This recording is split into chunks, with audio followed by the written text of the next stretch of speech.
24 mai 2000. L'Institut de mathématiques Clay publie une liste de 7 problèmes mathématiques irrésolus et parmi les plus difficiles.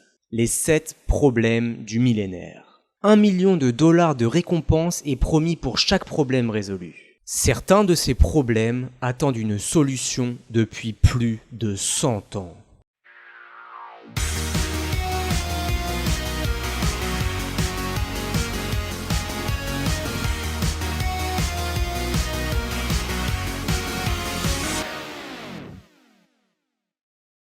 La conjecture de Poincaré. Ce problème est le seul problème de la liste à avoir été résolu à ce jour, par le russe Grigori Perelman. Perelman est un véritable génie, certainement un des plus grands géomètres de tous les temps. Après de brillantes études en Russie, il part travailler aux États-Unis, et il s'intéresse sérieusement à la conjecture irrésolue de Poincaré. Après quelques temps, il pense pouvoir la résoudre, mais il dit qu'il lui faut du calme et de la solitude. En 1995, il rentre en Russie et disparaît pendant 7 ans.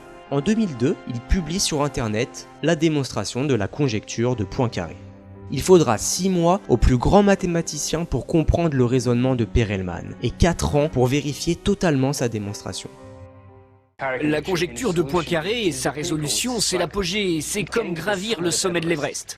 Mais le plus étonnant dans cette histoire, c'est qu'il a refusé les 1 million de dollars de récompense ainsi que la médaille Fields qui est l'équivalent du prix Nobel pour les mathématiques. Il aurait refusé à cause de désaccords avec la communauté scientifique. Ah oui, et la conjecture porte sur la topologie algébrique, c'est-à-dire l'étude avec des outils algébriques des déformations spatiales de certaines formes et objets. Henri Poincaré l'a énoncé en 1904 et la voici. Soit une variété compacte V simplement connexe, à 3 dimensions, sans bord. Alors V est homéomorphe à une hypersphère de dimension 3. Quant à Perelman, il vit maintenant dans un quartier populaire à Saint-Pétersbourg, près de sa mère. Il a arrêté les mathématiques et refuse toute interview. L'hypothèse de Riemann. Ce problème mathématique est un des plus célèbres du monde. C'est en 1859 que le mathématicien allemand Riemann pose le problème. Il est extrêmement difficile à résoudre, mais la question de base est assez simple. Comment sont répartis les nombres premiers ? Pour essayer d'y répondre, Riemann va utiliser une fonction définie sur les nombres complexes. Vous savez, ces nombres avec une partie réelle et une partie imaginaire. Riemann observe qu'il y a un lien entre les zéros de cette fonction, c'est-à-dire les valeurs en laquelle elle s'annule, et la répartition des nombres premiers. Et il observe que lorsque la fonction s'annule, la partie réelle du nombre complexe est égale à 1/2. L'hypothèse de Riemann est donc, tous les zéros de cette fonction ont tous pour partie réelle 1/2. Sauf quelques zéros triviaux qu'on trouve en -2, -4, -6, etc.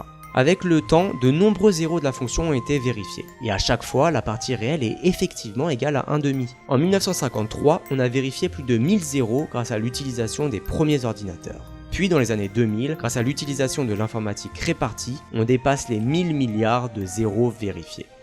Mais en mathématiques, ces vérifications ne sont pas des preuves, il faut le démontrer pour être sûr que c'est toujours le cas. David Hilbert, un des plus grands mathématiciens, aurait dit à propos de ce problème « Si je devais me réveiller après avoir dormi 1000 ans, ma première question serait « L'hypothèse de Riemann a-t-elle été prouvée ?» Les équations de Navier-Stokes. Les équations de Navier-Stokes font partie des plus importantes équations de toute la physique, et en particulier de la mécanique des fluides. Le principal objectif de ces équations est de décrire le mouvement des fluides, liquides ou gaz. Elles sont utilisées pour prédire la météo, décrire les courants dans les océans, optimiser les ailes des avions, etc. Elles constituent un système d'équations aux dérivées partielles non linéaires. Ces équations sont extrêmement difficiles à résoudre. Mais en 2003, un mathématicien du Kazakhstan, Mukhtarbay Otelbaev, prétend avoir résolu le problème. Il publie un article de 100 pages écrit en russe. Malheureusement pour lui, la communauté scientifique trouva des fautes de raisonnement et invalida sa preuve. Le problème reste irrésolu pour le moment. La conjecture de Birch et Swinnerton-Dyer. Dans les années 1960, les mathématiciens britanniques Birch et Swinnerton-Dyer effectuèrent de nombreux calculs sur l'un des tout premiers ordinateurs, l'EDSAC. Ils firent des calculs sur les points et les propriétés des courbes elliptiques. Il est très difficile de comprendre cette conjecture, même pour un mathématicien expérimenté. Je ne pourrai donc pas beaucoup vous éclairer sur le sujet, mais voici l'énoncé. Pour toute courbe elliptique sur le corps des rationnels, l'ordre d'annulation en 1 de la fonction L associée est égal au rang de la courbe. Pour le moment, cette conjecture n'a été démontrée que pour des cas particuliers. La théorie de Yang-Mills. Comme vous le savez peut-être, il existe 4 forces fondamentales dans l'univers. Force gravitationnelle, électromagnétique, nucléaire faible et nucléaire forte. D'un côté, la force de la gravitation est décrite par la théorie de la relativité générale d'Einstein, alors que les 3 autres forces entrent dans le cadre de la mécanique quantique. Un des plus gros objectifs de la physique moderne est d'unir ces deux modèles au sein de ce qu'on pourrait appeler une théorie du tout. C'est dans cette quête que les physiciens Yang et Mills, dans les années 1950, ont élaboré une nouvelle théorie pour décrire la force de cohésion dans le noyau des atomes. Bien que la théorie ait été en partie vérifiée par les accélérateurs de particules et simulations informatiques, certaines propriétés observées restent mystérieuses et ne sont pas démontrées mathématiquement. Il reste donc à théoriser ces propriétés pour que la théorie de Yang-Mills soit totalement prouvée. La conjecture de Hodge. C'est certainement le problème le plus difficile à comprendre car il demande des connaissances très avancées en mathématiques. Il réunit 3 domaines différents: la géométrie algébrique, la topologie et l'analyse complexe. L'énoncé de la conjecture, proposé en 1950 par l'écossais Sir William Valence Douglas Hodge, est extrêmement technique. Accrochez-vous, on peut la résumer ainsi. Il est possible de calculer la cohomologie d'une variété algébrique projective complexe à partir de ses sous-variétés. Alors, ne vous inquiétez pas, moi non plus je n'ai rien compris. Il faut savoir qu'aujourd'hui, on n'a même pas de piste sérieuse pour la résoudre. En tout cas, il est certain que sa démonstration sera un véritable trésor mathématique. Le problème P égale NP. C'est sûrement le problème irrésolu le plus connu en informatique théorique. Essayons de le comprendre. On distingue de grandes familles de problèmes, P et NP. Les problèmes dans P sont les problèmes faciles à résoudre. Un ordinateur peut les résoudre assez rapidement et efficacement. Les problèmes dans NP sont les problèmes dont les solutions sont faciles à vérifier. Par exemple, dans l'équation 2 plus x égale 5, la solution est facile à trouver. 5 moins 2 égale 3, donc x égale 3. De plus, l'équation est facile à vérifier.